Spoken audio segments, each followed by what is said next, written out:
Commodore fans, are you ready?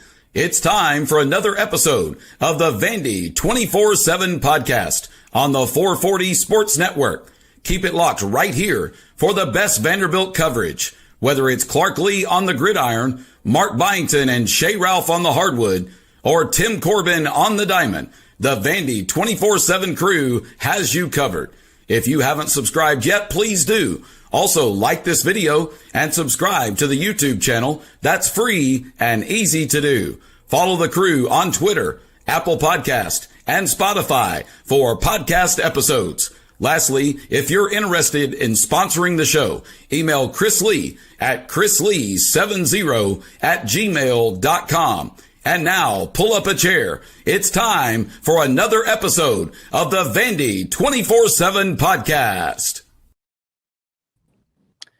Welcome into Vandy247 Live here on the Believe Podcast Network. I'm your host, Billy Derrick, alongside Chris Lee, Luke Wyatt on a beautiful Wednesday here in Nashville. Starting to cool off a little bit. Not quite yet fall temperatures, but feels a lot better outside. It's been in the 80s the last few days, so it's been a little bit more bearable out at fall practice. I know Chris has been out there. Luke, you were there yesterday. I've not been able to make the last couple practices, but hoping to get back out there tomorrow and Friday. But we'll talk all about that. We got a loaded mailbag today. I do want to tell you a little bit about our presenting sponsor here for football season, Bulovas Wealth Management at Raymond James. If there's one thing we all share, it's that our lives are all unique. At Raymond James, they believe that's worth celebrating because financial planning isn't just about numbers and figures. It's about creating the life you envision. So whether you're building a future or preparing for retirement, a Raymond James financial advisor can guide you each step of the way. That is former Vanderbilt kicker Joe Bulovas, all while following a plan that's uniquely yours. That's life well planned. To learn more,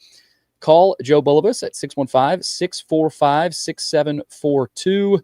Raymond James and Associates, member New York Stock Exchange, SIPC. Also, want to tell you a little bit about FanDuel. You can catch the Vanderbilt-Alabama line. That one's already out. The look-ahead line, Alabama, a 22.5-point favorite. If you want to throw a few dollars on Vandy here early, you can do that. Vanderbilt at plus 22.5 at plus 1,000. Also, Diego Pavia for the Heisman Trophy winner at plus 1,500.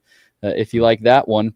Guys, I like 7+ regular season wins is pretty good value. You can get that at plus 330 as well. 5+ regular season wins, not as much value at plus 190, but you can do the over on 4.5 wins this year for Vanderbilt at minus 188. So head over to FanDuel to check out the look-ahead lines for Vanderbilt. Also some early lines. But as we get through the season, we'll have plenty more to talk about there. But we'll have a lot more football to talk about all throughout this season. Guys, how we doing this morning?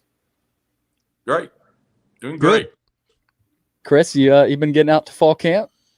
Yeah, I made the last 2 days. Don't know if I'll make Thursday or Friday, just depending on some things around here. But I will make it Saturday for the scrimmage. There will be scrimmages the next 2 Saturdays, and I really look forward to seeing those. Yeah, I'll be there. And it was interesting getting to see the first full padded practice yesterday and the first live drills.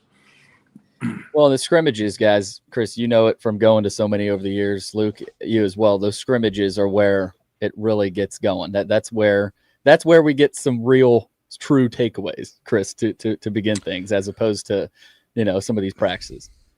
Well, usually, and I go back to last year. I think I started covering fall camp in 2004. So I've been at some or most or at least a lot of all of them. And again, and I hate to be repetitive, but I think it's worth mentioning here. Last year's was one of the first ones that, let me say one of the first ones. Let me clarify. I think the first few years you do camp, you need to do a few of those to get them under your belt to understand that, okay, whatever you think looks good, for every winner, there's a loser, and every, like all 16 SEC camps, if there aren't glowing things coming out of camp, you're doing something wrong, probably. So there's that. But I think last year was a little bit of a learning experience for me. It was a new coaching staff and everything. And again, a lot of what I think we thought we could take away turned out we really couldn't in some ways. And that was a first where there was a big disconnect from what I think my experience eyes would tell me and what we wound up seeing. And so, like, what do we learn from that? I was having a conversation with Robbie Weinstein yesterday while I was at practice, and he said something about, I don't remember where he got this, the staff being pretty good at maybe showing something for media to watch that maybe is a little different than what they're going to run. And again, I think you have probably had a week of practice between what we saw last year in our access and when they played the games. And so I would say that's something that's kind of stuck in my mind just all last year. That was the first time that really looked a lot different than what I thought it would look. And so I think you learn some things, but I think you also keep in mind how that played out this time a year ago. Well, I think the other thing, Billy and Chris, that we learned for camps that I learned over the 40 years I was there all the time, when you start a camp, usually the defense will be ahead, usually, unless you just have a great dynamic offense.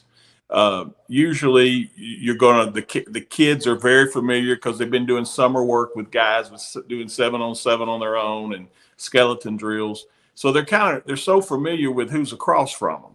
And you have to remember that they're, they know every little move they make. I was watching Jordan Matthews work with the receivers yesterday, and he's invaluable. I'm sure he's waiting to possibly get a call from an NFL team when there's some injuries in camps.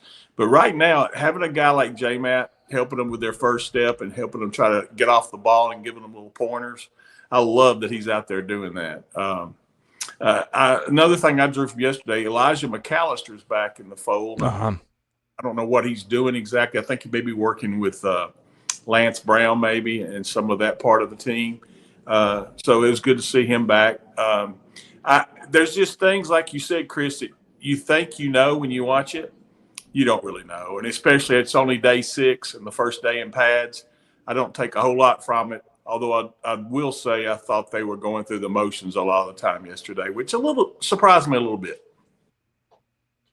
Yeah, Chris, I know you were there the last couple of days, and I was talking to Luke before we got on. Martell Height apparently had a really big offensive day, and we've been kind of looking for that. If we're looking for really, truly anything, even before some of these scrimmages, is what does Martell Height look like running routes and offensively, working with the other receivers, working with Pavia, because we weren't able to go see his summer work that he put in that Clark Lee said. We saw a little bit of him in the spring, but really not a ton at wide receiver. What were you able to take away there, Chris? Because I heard some glowing remarks from his performance.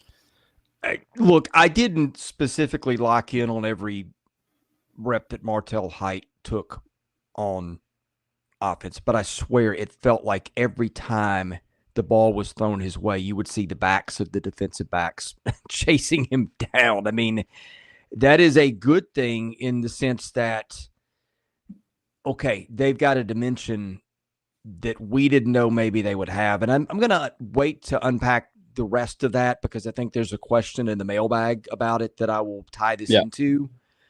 But it's also a little bit of an indictment on a room of 8 or 9 other guys or how many they've got. I'm not saying they don't have some guys that can contribute, but when maybe your top cornerback is one of your 2 or 3 most explosive guys and maybe one of your 2,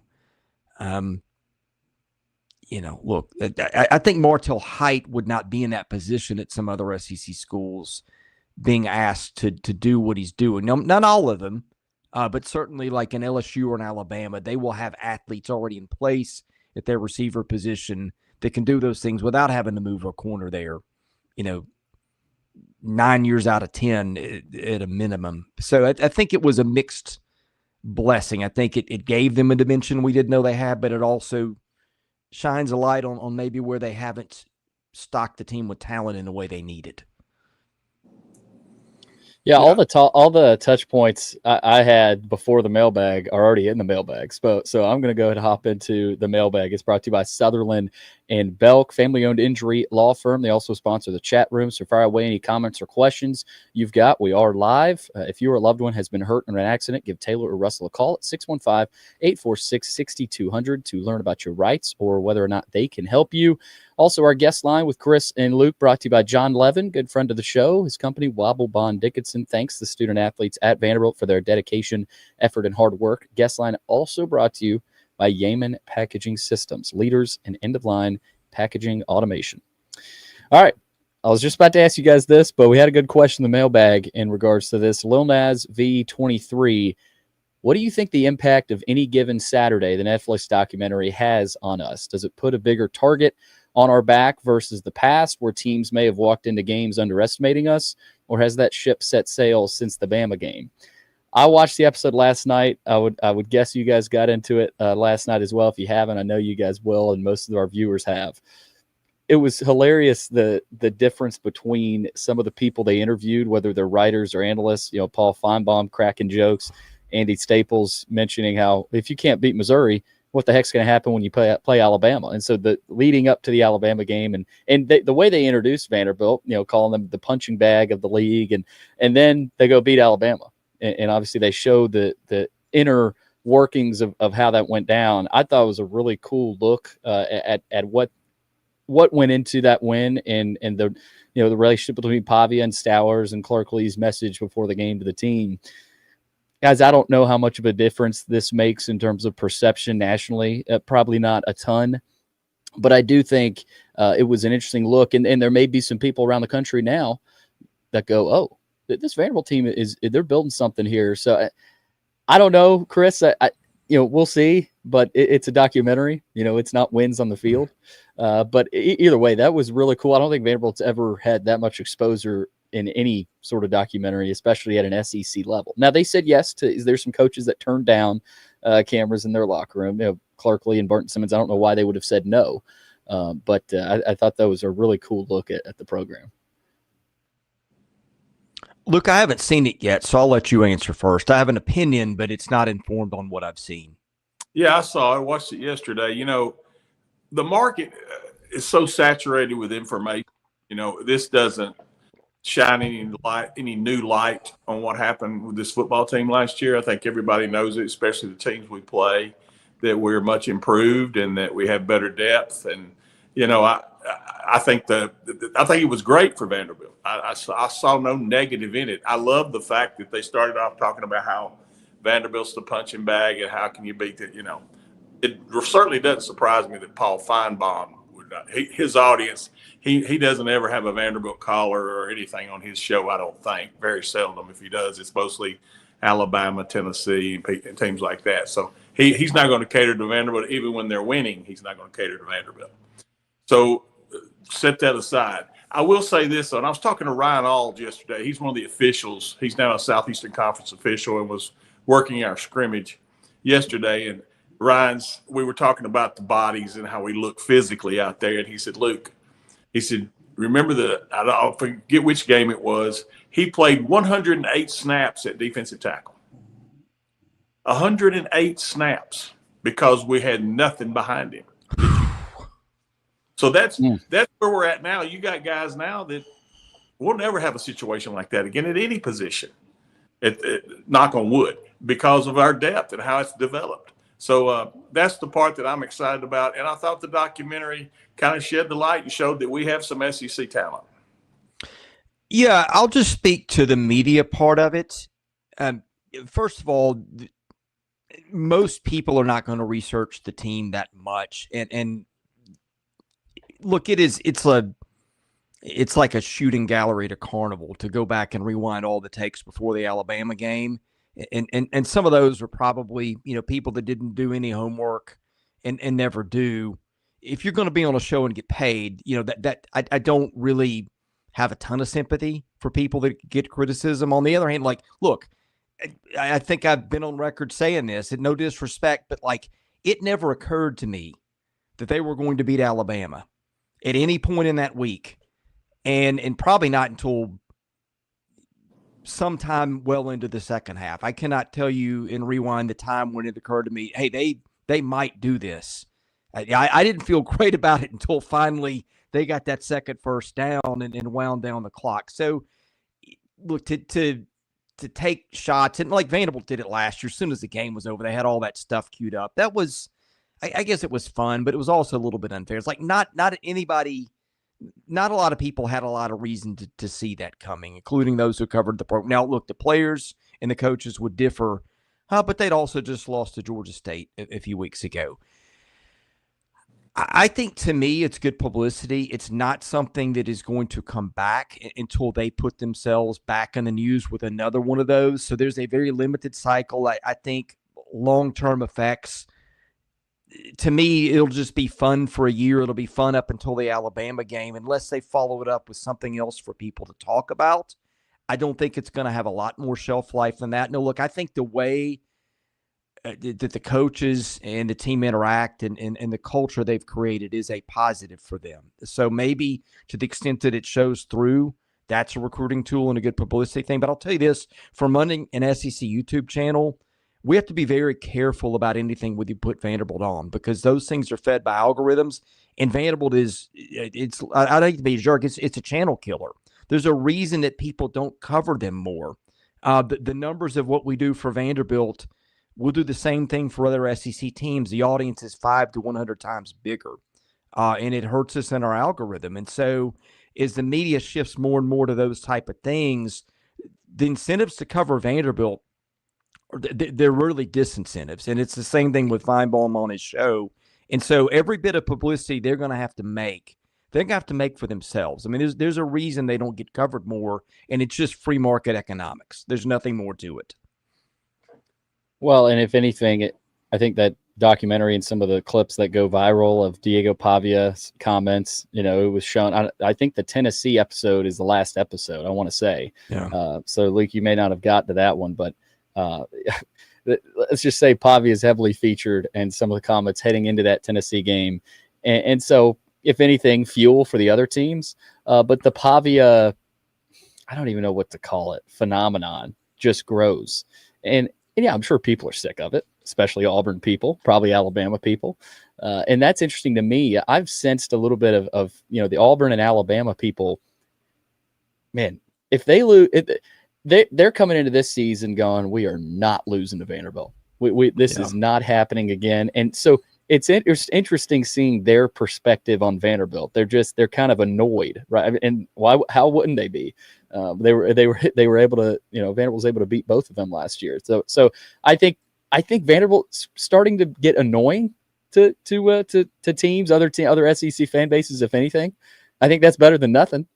Sure. So that if anything, that could be, because there's a lot of these documentaries nowadays, they'll go viral, clips will go viral, and a lot of them have been Pavia.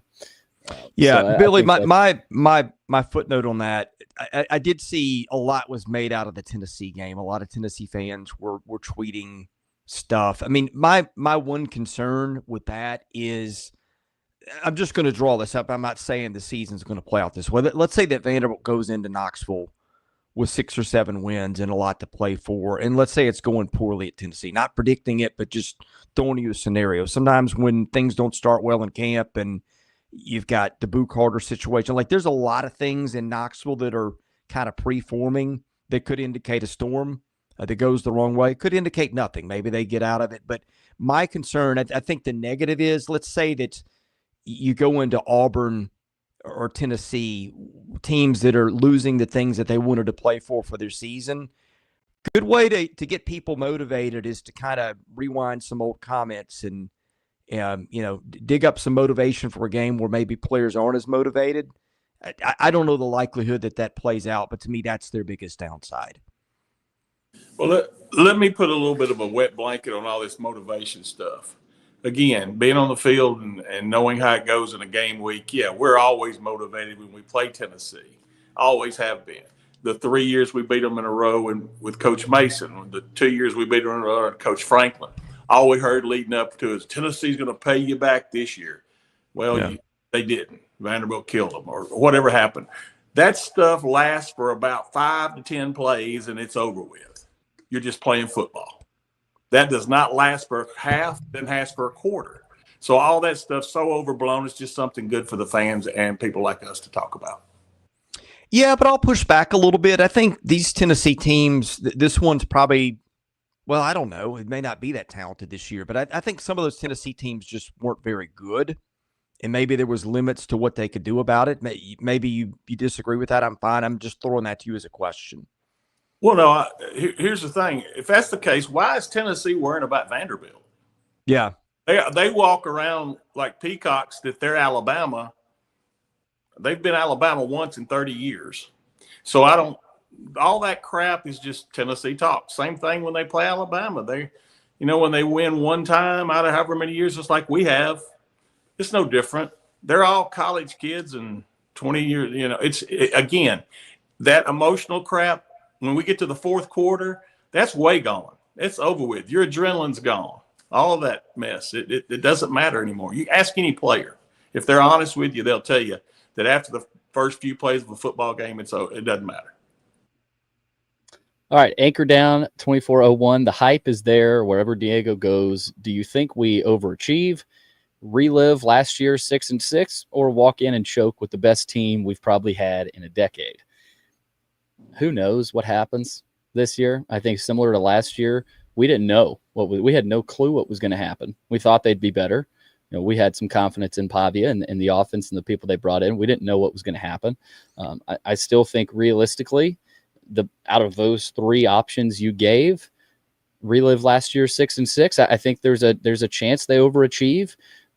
I still think the ceiling for this team is 8 wins, but again, who knows? With injuries, Luke, you talk about that all the time. If Pavia gets hurt, this team will struggle. Then it's not could struggle. I do think it's interesting to see what Blaise Bertowitz could do behind Pavia if he does go down. I think that's a next factor because in all likelihood, Pavia probably won't stay healthy. But if I had to pick an answer for that option, I'd go relive 6-6 from last year. I do think, choke with the best team they've had in over a decade. I don't think that happens unless worst case scenario, you have a rash of injuries. Yeah. I think with Diego being such a big personality and such a big part of the locker room, it would hurt us a little bit more than it would hurt other teams, but it's going to hurt any team that loses their starting quarterback. For instance, if Ole Miss's number one goes down, I saw somewhere, I think it was Warren Nolan picked them to go 10-2 or 10-3 or whatever. If their starting quarterback goes down, that drops them down to a 7-win team, possibly, in my opinion. So, that's just such a wild card that we don't know. But yeah, absolutely. Diego's what he has done. I was talking to Clark's dad yesterday a lot at practice. What he's done for the team, not just Diego, but how it's infectious what he does with some of the other kids that he's brought them up. He's brought their level. And these kids that have come in, and this is something that needs to be mentioned. The kids that come from South Dakota or smaller schools, Diego is first. That's the first person they go to see is Diego. He came from. Look what he's accomplished already. And they're more excited to play against the SEC. They want to prove themselves against the SEC competition because they've been told their whole life they weren't good enough to play at that level. So that's a positive. Yeah, I don't see a collapse in the works unless they just get absolutely destroyed with injuries. But I do think they're deeper. I will. The public narrative I hear from a lot of people is I don't think they're very deep. I disagree on that a little bit. That's not Alabama or Georgia or LSU depth at a lot of places. I get that, but it's better than it's been. I think people have slept on that a little bit.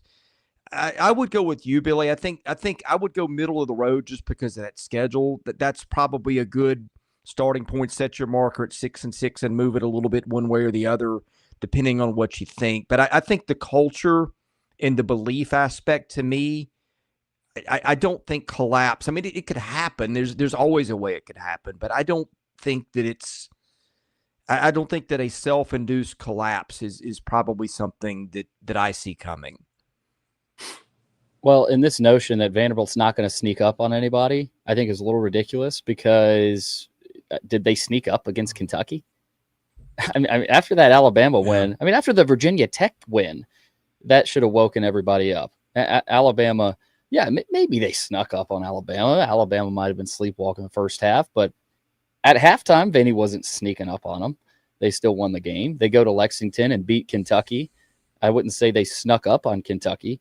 I don't think they snuck up on Georgia Tech and Haynes King and that team. So I don't get that. I don't really agree with that narrative of, well, they're not going to be sneaking up on anybody this year.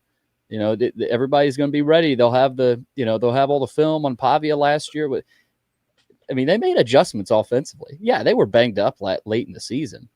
But that notion that they won't sneak up on anybody, I don't really agree with. Well, all I heard the Auburn week was how he's going to beat Pavia. He's mad because New Mexico State beat him. Pavia beat him. And then we go down and win at Auburn. So,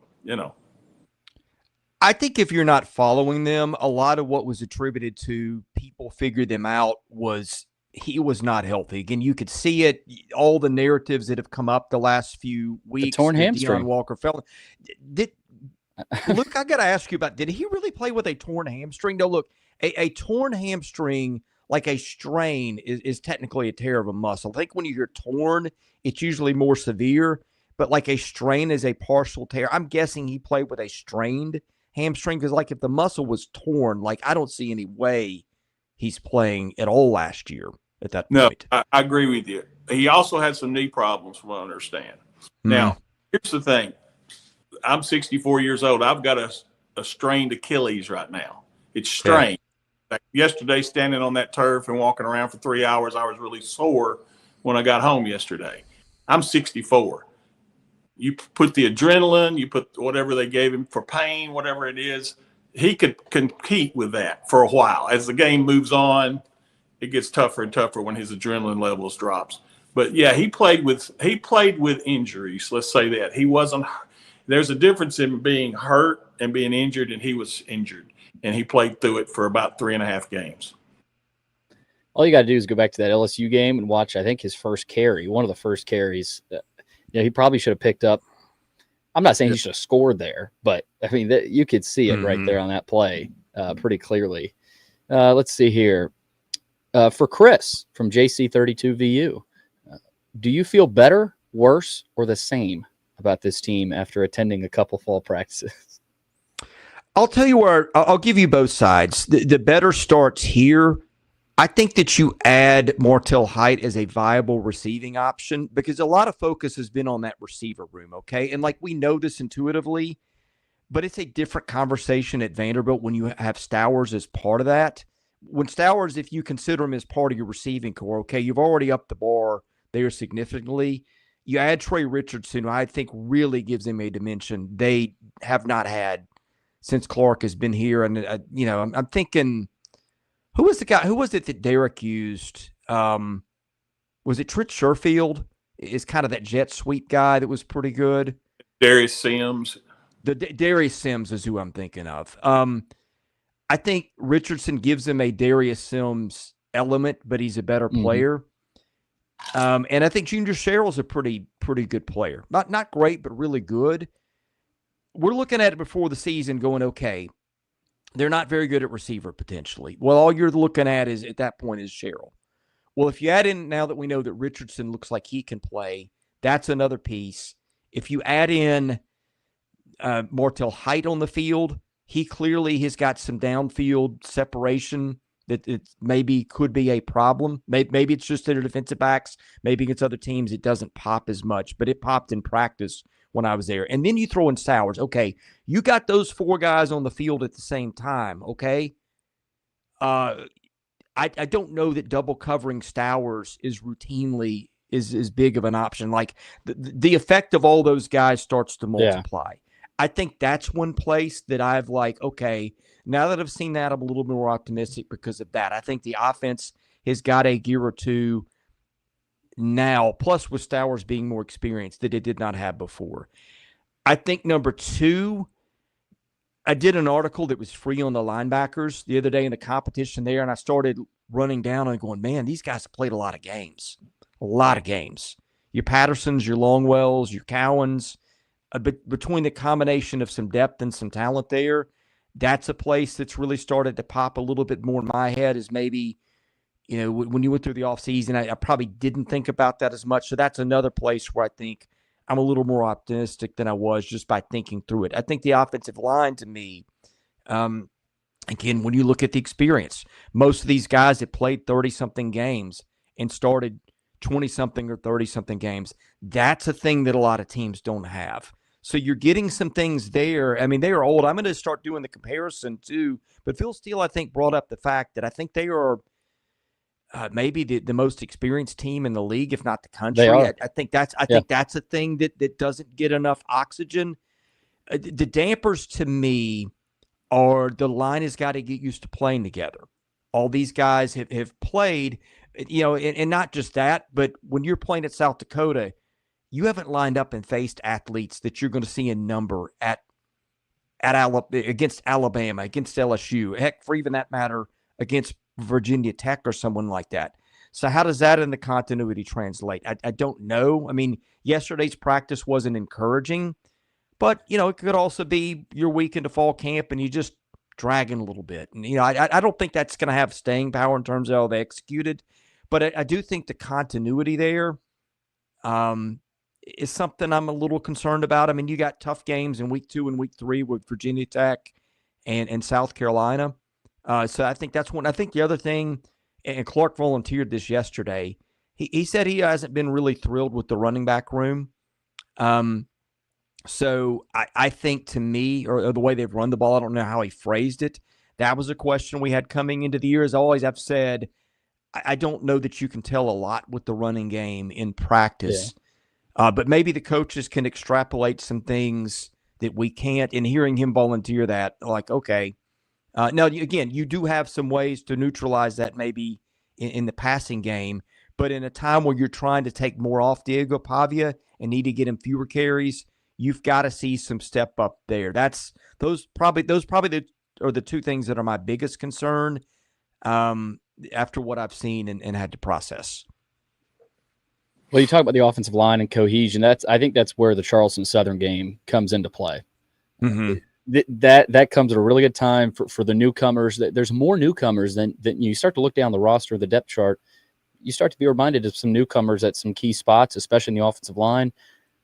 I think it's a good thing they don't start in Blacksburg week 1. They get a chance to work through some things there against Charleston Southern at home. Speaking of competition and battles, there are a lot of battles going on. W. Kane 5 says, list the biggest position battles and handicap your favorites to win them. All right, I wrote these down looking at this question, and I'll let you guys kind of follow through as I bring these up. You mentioned linebacker, Chris. Those are battles. I mean, you've got 4 guys at 2 different spots, Langston Patterson and Brian Longwell at Mike, and Bryce Cowan and Nick Rinaldi at Will. I don't know who's going to start game 1. I mean, I think there's favorites, and that's what this person's asking. I would put Patterson slightly over Longwell, but who knows? I mean, those are 2 really good linebackers that have played a lot of football. At the Will, Bryce Cowan and Nick Rinaldi. Bryce Cowan hasn't. I mean, he's played, right? He hasn't started. Nick Rinaldi is an older guy that he's still new to football, but played well last year in a lot of games. So I put linebacker guys as maybe the biggest one to watch, just to see, okay, and it may not matter really who truly starts week 1 and starts a lot of these games because you rotate them, and they will be rotating, but it is going to be interesting to see who plays more at those spots. Yeah, what I'm excited about is what you just said from the linebacker position. You'll say you're going to have 70 plays on defense. You can have 35 and 35, and then the fourth quarter rolls around, everybody's fresh. So that's something Vanderbilt hasn't had. And I've been harping on our depth, quality depth. I mean, I want to throw out a couple of names, guys, and I'll just say their name, and you say 2 years ago, would they be starting or playing a whole lot? Bryson Coleman, A.J. Newberry, Richie Hoskins, Cade McConnell, Zaylen Wood. These are guys, Dante Carter. These guys that probably won't start, and they may not even be the second guy on the field. 2 years ago, those guys would have been starters on this football team. That's the reason why I say the depth's there. And Billy, you made a great point about the offensive line. There's a bunch of guys there that are learning and trying to mesh together. And I think during camp, that's the biggest thing to watch is that offensive line. Yeah. Bill, I'll just go ahead. I'm sorry. I was going to say Sterling Porsche and Cade McConnell. Porsche's a guy they brought in and paid. McConnell maybe wasn't great in spring, but at quick guard, who wins that battle? I think that's one of the battles to watch in the offensive line. Yeah, that was one of mine for sure. That quick guard battle between those two. I think to me, and this is really a position battle, but like where do they settle with height? You would like to think you don't have to use him as much, but man, he was so good when he was in there. Does that squeeze Trent Hudson? Does that squeeze, they'll go 2 tight end sets. Does that get Cole's Cole Spence a little less playing time. Like that's one. It's not a position battle, but it's a thing like, okay, how does what we see affect where they assign reps going forward? I think on defense, there's several places I'm watching. I feel like their starters up front are probably going to be Sidner, Seabrooks, Wataha, and Capers is my guess. The linebackers, I don't even know. Are they set with those guys like, okay, you're a weak side and you're a middle, or do they really throw those 4 guys or even 5 guys more in a can and just say, we'll pick them out and get 2 on the field? Luke, that's probably directed to you because you know better than maybe either of us. No, you're correct. I mean, you got to look at Fontenette's a linebacker at times. Yeah. So there's those guys. We're very talented in the middle of the field with those guys tackles. So it doesn't really matter who's in there. I mean, there's not a whole lot of drop off when you start interchanging those 5 or 6 guys. I mean, we have the guy who we thought by now would probably be starting in Prince Colley. He can't get. He's definitely a third team linebacker now. So again, I'm going back to the depth thing at Vanderbilt. It's one of the deepest teams we've had. Yeah, I think Fontenette is probably not coming off the field a whole lot. They do have some guys behind him. Yeah, but that's what I was going to say. Yeah, behind him, the battle behind him. Who Tate Hamby is a guy that is young. He's made some plays in fall camp. I wanted to mention him. If you've got Vanzale Hinton as well. Yep, who got mentioned yesterday. Yeah. Can somebody emerge? Yeah, can somebody emerge behind Fontenette? Because if he goes down, you said how much he's going to be playing, Chris. If he goes down, that's huge.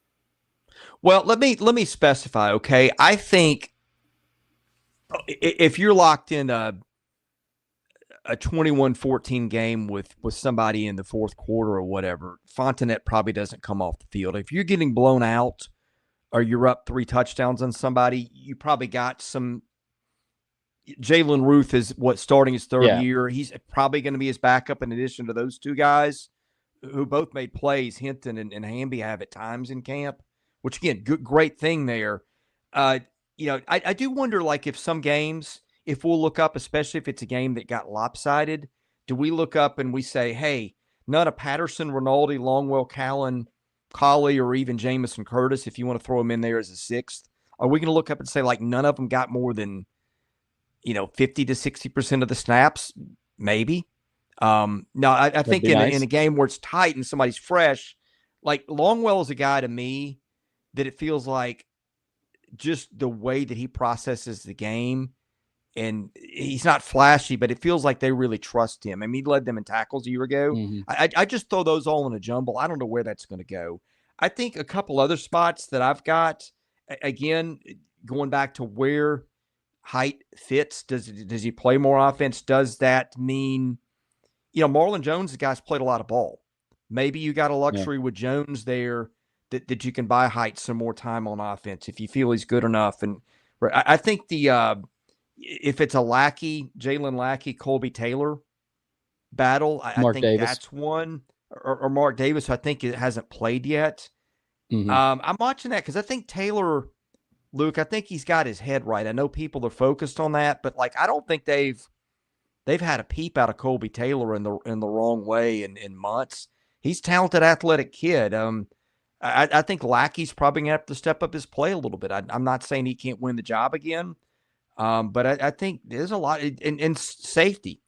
Dante Carter and Marlon Sewell. I think Carter's got the bigger upside, but Sewell's been around. He's a good kid. He knows the system. They really seem to trust him based on Clark Lee's comments yesterday. That's one I think that they're probably, I'm going to guess, just knowing the way coaches think, you put a guy out there that you know what you're going to get rather than a wild card who's less experienced. But I think there's a lot of competition at different spots, and a lot of it just being forced by having some better backups. Well, I'll give you a couple of things here. At the safety spot, you got C.J. Hurd and Carson Lawrence are going to make their way on the field. I think Carson, though, as the season moves along, because he's a talented kid. He looks the part. He's smart. He's already physically can play in the SEC, I think. He's just got to learn more packages and that type of thing. And one more thing about the linebackers, we talk about who be on the field, when and where. It depends on if we're playing an LSU that's more of a passing team. you're going to see more of Longwell and Cowan than you would, and Rinaldi than you would be Patterson. You know, Langston, not that he's bad against the pass, but his drops and his length is not what Cowan and Rinaldi and those guys are, and the speed that they have. So it depends who you're playing. If it's a run-heavy team late in the game, you're going to see Langston in there. Chris, Cowan started his career as a safety, by the way, which got mentioned this week. So that's a great. That's point. Right. Chris, you mentioned if by chance they're up 3 scores or down 3 scores, that didn't happen last year. No. In a game that didn't happen against Ball State. That didn't happen against any of the non-conference. Obviously, not Georgia State. That is huge for this team. They need to go blow out Charleston Southern. They need to go blow out Utah State. They need to go blow out Georgia State. People aren't talking about that enough, but that will help them. And they're early in the season. If you blow out a Georgia State or a Utah State or even Charleston Southern, like you said, you can sit some of those linebackers. You can sit some of those other defensive players. You can sit anybody you'd like if you're up big. And down the stretch, they're more preserved. So I think that is something that is huge for this team, and they've talked about that. That we need to continue to hone in on blowing these teams out and stepping on their throats. Yeah, and just to that, look at the schedule, okay? You've got Charleston Southern, a game that you could win decidedly. Georgia State, a game that you could win decidedly. Now, you can't take anything for granted. No. That one's week 4, and week 5, Utah State, same situation. If they're up 4 touchdowns on somebody midway through the third quarter, Diego Pavia needs to be coming out of games because you don't want to have the reps pile up because, game 6 on with Alabama, it's all SEC teams. You're really hitting the heavyweights. I think to me that might be an underrated storyline of the season. Like, you don't want to look ahead and think, hey, we should blow these guys out because that bit them once last year. But I think that's a thing that, like, if they're not careful about getting Pavia out in spots where it feels like safe, plus you also need Berlowitz to get some reps. Somebody, there needs to be a hard conversation with some coaches after those spots if they don't get Diego out in time. Yeah, I think I divided into 3 segments. We play 6 games out of the chute. I think for Vanderbilt to be where they want to be, they got to be 4-2 after those first 6. Then they play 4 games. They got to win 2-2 there, and 3 of those I think are at home. And then the last 2 are Kentucky and Tennessee, and either split or win both of those. That puts you at 7 or 8 wins. Okay, Magoogs with a good question. Big questions coming into the fall were roster construction is whether Vanderbilt did enough to bolster the wide receiver and running back rooms. Based on what you've seen so far, and yes, I know it's 1 week and only 1 practice with pads, are you feeling better, worse, or the same for both the wide receivers and the running backs? Wide receivers, probably still the same. I mean, I think there's potential with Trey Richardson and Martell Height, like you mentioned, Chris, in that room, but we don't know what we're going to get from Trent Hudson. We don't know what we're going to get. We know what we're going to get from Junior Sherrill for the most part, but those other receivers, how much do you get from Tristan Brown? Does Joseph McVay continue to make plays? Does Richie Hoskins give you some things? I would say the same, not quite worse, because the receiver room, last year is not all that different. You do lose Quincy Skinner and Loic Fungi, but I would say the same for the receiver room. The running backs, I want to say I'm feeling better, but Chris, you give me the comments that Clark Lee hasn't been impressed by the running back room so far, or hasn't been necessarily pleased. I think I want to go they'll be better than last year, but from 1 full padded practice, so far, I don't know if I can. I think eventually I will be able to with MK Young, who Diego has been glowing about, and then AJ Newberry, what we know, we can expect from him. So receiver, I'm not quite there yet to say they'll be better. Running backs, I think they can, but still sort of wait and see mode. That's what I would say there.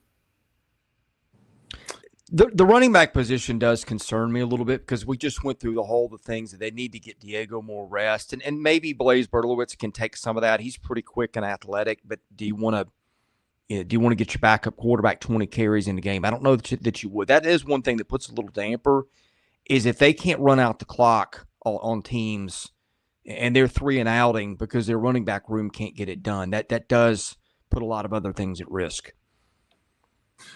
I would say this: the running back room. I mean, right now they're getting. What I watched in the scrimmage yesterday, they're getting 2 and 3 yards a kick. That's very similar to last year. Mm-hmm. And you got to bump that up to 4 and 5. And I think one of the main reasons we haven't seen that yet, because all those backs are healthy at this point, is the offensive line again has not gelled. So you got to take that into consideration when you're grading those running backs. I do think this. I'll have to say I think our receivers room is better, and here's why. There's going to be a lot of jet sweeps and stuff like that, or Utah-type passes to these kids like a Trey Richardson that we didn't execute last year. We did it a few times with Skinner and Sherrill, and it didn't work well. So I think you're going to see more and more of that. And I think I don't think Diego's going to be carrying the ball 15, 20 times a game anymore. That's got to have to be around 10 or 12 now. Yeah. I mean, Richardson carried the ball 30-something times in JUCO last year. I'm not sure the number won't be similar this year at Vanderbilt. Yeah. Well, and last year with Sherrill, you mentioned they didn't execute a lot of those. There were a few end arounds with Sherrill, and not to pick on him, that he just mishandled. And he didn't have a ton of experience going into last year, with those end arounds. And obviously they repped it in fall camp in the summer leading up to that. But Trey Richardson does, like you said, Chris. Mm-hmm. I mean, 30 carries. So he's got that in his bag that he can execute. So I'm just going to have to go out and execute. Colbred, to this point in camp, what are you seeing that you maybe didn't expect? And what are you not seeing that you expected to see? Well, I've only been to a couple. Chris, you went to the last couple. Obviously the scrimmage is going to be big.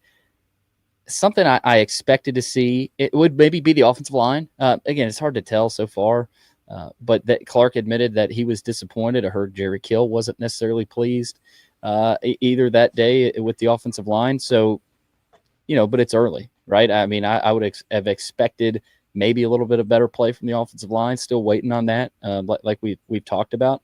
Something that has surprised me is, the defensive line.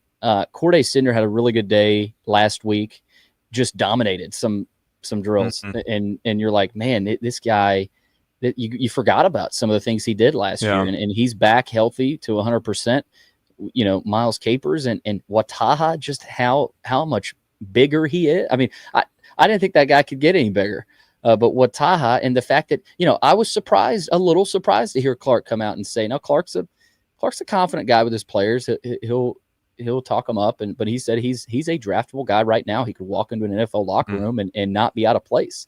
And Seabrooks as well. So I think I've been surprised a little bit. Not that I didn't expect it, but a little surprised, Luke, just how I think good this defensive line can be.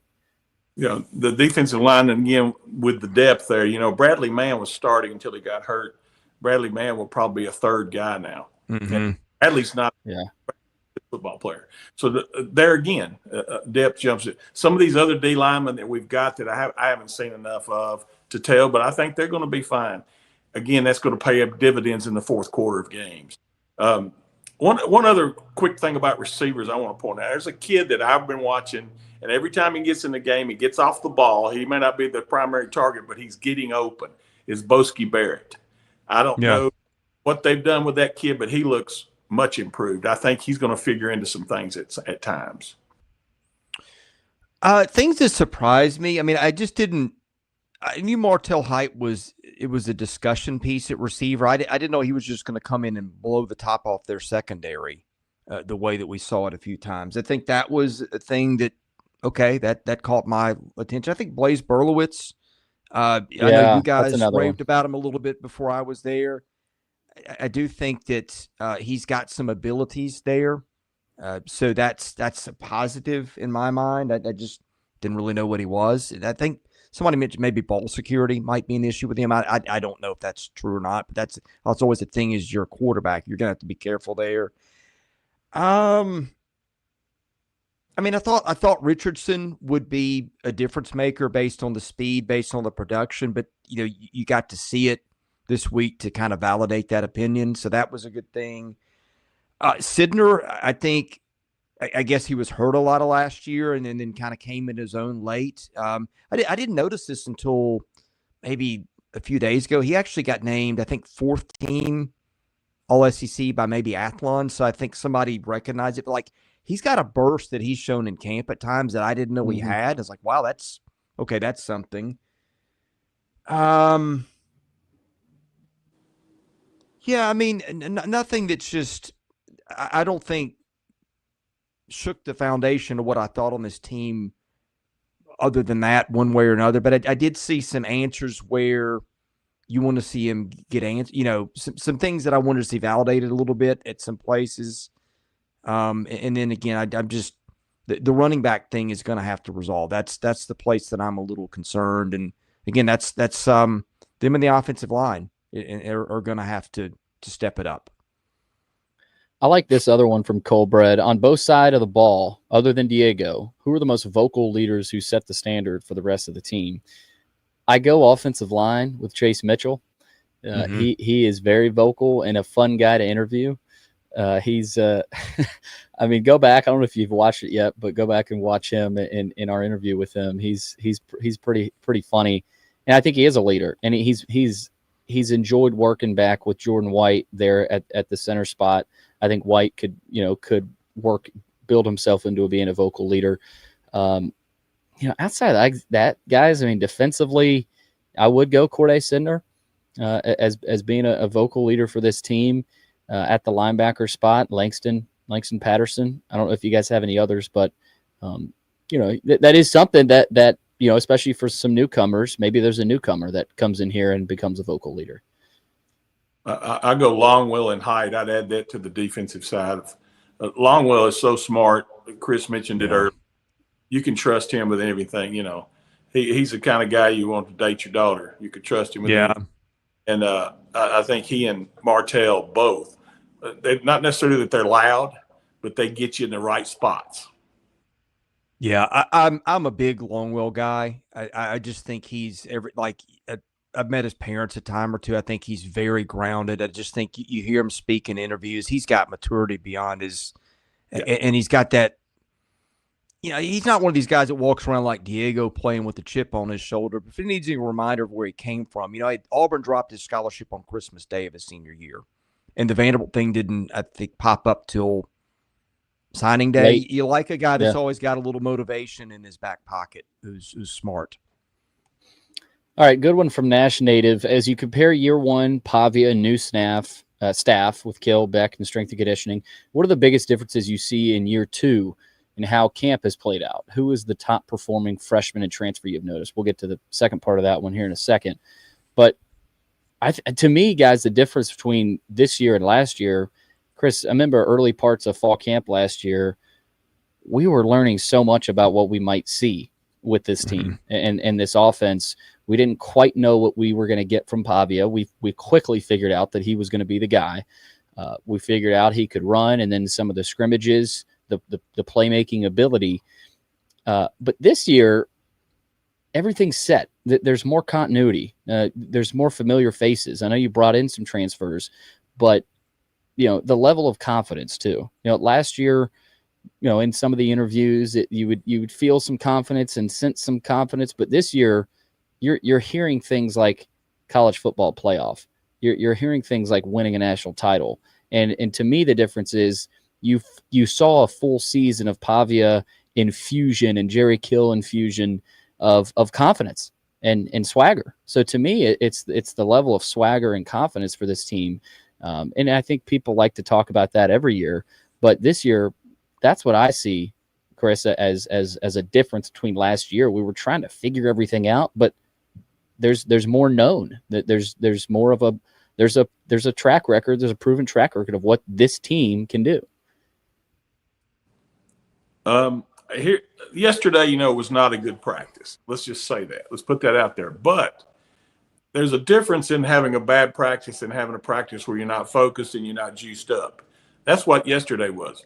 One thing you didn't see yesterday, and Chris, you may agree or disagree with this, you didn't see a lot of bust. You saw jumping off sides, a lot of mental crap, guys not doing what they're supposed to do and not playing hard, that type of thing. You did see that. That's all correctable. Yeah. When you're seeing bust and guys not knowing where to be on the field and that type of thing, that's when I worry. And that's not what it was. Well, comparing camp to camp, okay, I just wasn't very optimistic about last season. You knew that Pavia had pulled some magic before, but we saw fall camp, and you're installing all kinds of new systems. And like, there's not a lot of time between then and the opener. Now you get more off-season stuff now. I thought all that change and getting it to gel before Virginia Tech just seemed like too much to bite off. We know in hindsight now it wasn't. And then even from there, it was just kind of like, okay, the gas tank, the needle always felt like it was tending toward empty a lot of the season. You knew that their margin for error wasn't so big. So you fast forward this year, now they have that familiarity. Now the line, again, another issue. You got a lot of new guys there, but you've just got so much more knowledge of what you're expected to do going in. So they don't have to bite off the learning curve in that regard. And then the depth, that's where we just wondered a year ago, okay, do they have enough bodies to make it through the season? You've got much bigger luxuries in both departments this year than you had a year ago. Okay, we got a good one here from Vandy Guy 96. Can you elaborate more on Coach Steiner's impact on the program? We've seen positive weight and muscle added, and it seems like Clark really got that hire right. It sure does. I go back to Brandon Horgan. We heard some strange stories, I'll just put it that way, on Brandon Horgan and the former strength coach, and that it was just not working. Just like a lot of things weren't working in that 2-10 season. The offense wasn't working. A lot of what they were doing that season didn't work. And I don't know that Robert Steiner, I don't know if there's, if there's somebody out there that ranks strength and conditioning coaches in the country. He's perfect for Vanderbilt right now. He was perfect for what they needed. I know there were other guys in the process of hiring a strength coach that fans were clamoring for, but all that matters is that they got a guy that is committed to the plan and committed to what Clark Lee wants. And Luke, I know you're better at this with Steiner than I think either of us, but his impact can't be overstated. Well, I've always said this. Probably the second most important person on your staff after your head coach is your strength coach, more so than your operations guy and your two coordinators. And the reason why is who spends the most time with these kids? The strength coach. He knows them better than the coaches know them. Now, coaches know the film and the football part of it, but he knows their ins and outs, who's having trouble with their girlfriend, who isn't getting it done, who's not eating right, who's showing up on time, who's being late for treatments in the training room. The strength coach works with your trainer hand in hand on that stuff. And the equipment guys get involved with that too, because they're there early in the morning with workouts and so forth. Coach Steiner is there's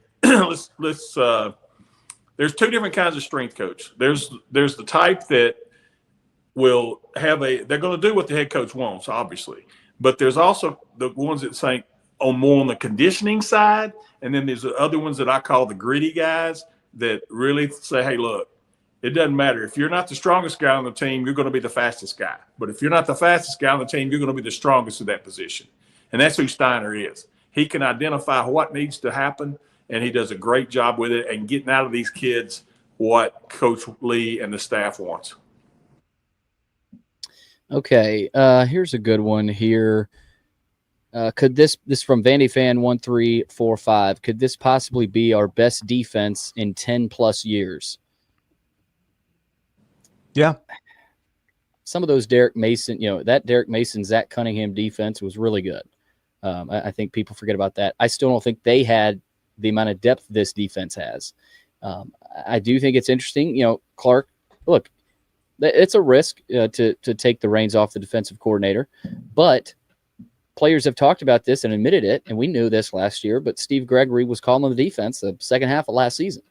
And yeah, the whole team was worn down, but the defense didn't. In terms of the year before, the defense stayed pretty much the same. They were fairly opportunistic. So I would say yes. Now, again, if you I'm sure there's probably some people that would argue, say some of those Derrick Mason defenses, but I mean, 10 plus years, you're going all the way back to 2015. And, I think you probably do have to go back to James Franklin, just with the depth this defense has. I'm with you. Yeah.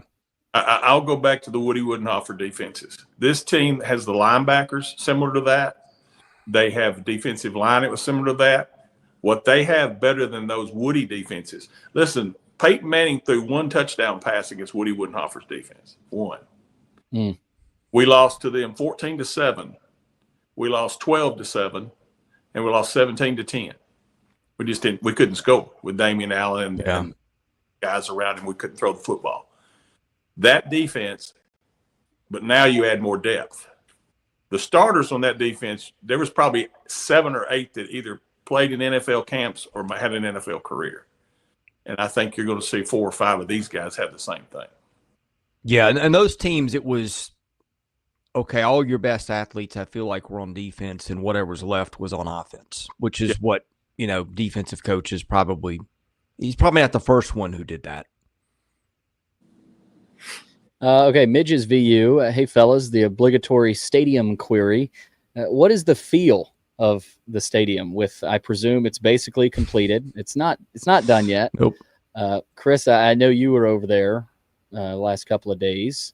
Does the stadium have a presence that it maybe didn't prior? Any chance it could eventually give us the Memorial Hawkins Field vibe?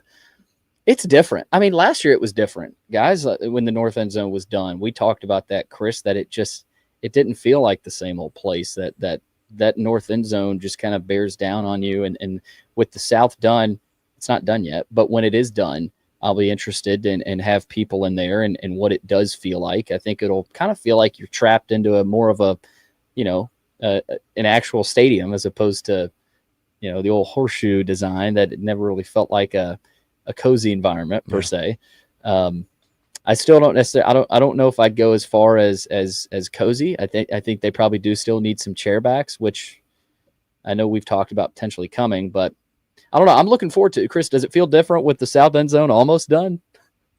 Well, I think cozy is what it is. I mean, everything over there is cozy. Like, it is amazing when I walk by, like how close the stadiums are, baseball, football, basketball now with all the stuff done. Look, I was sitting there thinking it'll be pretty cool to walk into this for Charleston Southern when everything's done. I'm looking forward to that. They still had a lot of work. And by the way, were you annoyed that there was a fire alarm in there that went off for 3 straight hours? I heard that. Yesterday. It shut off. Yeah. Oh my goodness. Like, somebody needs to shut that thing off if it's still going. But yeah, I mean, it's going to look a lot better. I do think, I was just thinking, like, man, imagine if we were still sitting here in that old bowl that was just bland as can be. I mean, it spiced up the look tremendously, and it's going to make it, just being in the building will be fun, I think, which, I mean, you can't usually say that, but eventually they will have to do something with to spice up the seating. I mean, it's kind of like, I don't know, going and buying a Mercedes or something like that, and then having 4 spare tires is your wheels. Yeah, it just looks weird, but it does a little bit. Because the sideline bowls, to make those, I don't know how. I mean, I think chairbacks would help, but Luke, kind of making them more similar to the end zones is probably a good next step. First of all, you're right about that, but over on the visitor side, where there's 10,000 or more of the visitor side, I don't care if there's leave it like it is. Yeah, sure. Dumps. I could care less. Now, I miss the swinging scoreboard with the cranes. I like to see it. Oh my gosh! But no, literally, does that not feel like that was 5-6 years ago? I mean, no. I remember when we go and sit in our seats. My wife and I sit on the bridge, and we would go to sit in our seats, and you have to wipe off an inch of dust off the seats before you sat down. It was, my gosh. I mean, it couldn't be good for you. But anyway, no, it's going to be beautiful when it's finished. I'm still frustrated. Whatever the reasons are that it isn't done yet, that's crap. It should have been done. Let's just say, I'm whoever you want to blame them. But it should have been done by now. But it is going to be great. Whatever it seats, 32,000, 31,800, whatever it is. It'll be a great little place. And when you get an atmosphere the way the students have been the last couple of years, especially last year, it's going to help this football team. And it's nice to know that Vanderbilt might have a slight home advantage now. That's going to be nice. I like your idea about finishing out the press box side first, because that's where more of the Vanderbilt fans are. I mean, so probably what will happen is they'll talk about it, talk about doing it, agree to do it, say it's coming, and then a couple years will pass where that goes away. And around 2034, they'll probably start to actually do it, and it'll take 3 years to do that side. And then they'll think about the other side for a while, and maybe in 2040 they'll hit that. And it'll take 3 years. Hey, I'm pushing to have recliners. Like they have in the movies. Hey, I like that. You talk about cozy. Hey, Yeah. and Chris, in 2034, Pavia will still be here. He might still be, right. And at that point, he'll get his own reclining chair on the sideline with, like a built-in massager, and he'll have earned it. Oh, that's funny. Guys, we got a ton of questions. I know we got to wrap up. You do have a couple of chat questions I want to we got a lot of stuff through. in the chat, too. I was going to say. Yeah, Justin says, how big of a step down will we take at the punter position? This is an interesting one. Robbie has mentioned this a couple times. I don't think it'll be much. The punters have been really good. Hayball's in the NFL now. Is he with the Saints still, guys? Yes. Mm-hmm. Okay. I mean, so they've had really good punters. I don't think they drop off much. It is interesting though to can Haberer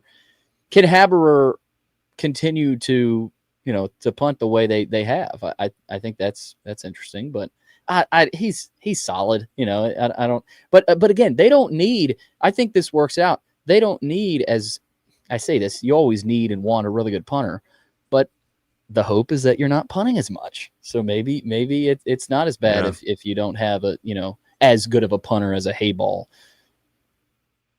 I think their last two punters were pretty spectacular. I think they'll probably go from spectacular to good. That's fair. I agree with that. I think we have a good punter, and we have not to jinx him, but a great kicker. Yes, I do too. Cortez, how does Trey Richardson look thus far? He's really flashed a couple times. He's not big, and we knew that. No. But he's small, but he's fast. He's clearly the fastest player on the team. I think Martell Height might disagree with me there, but Richardson does look. He looks really fast. Let's see here.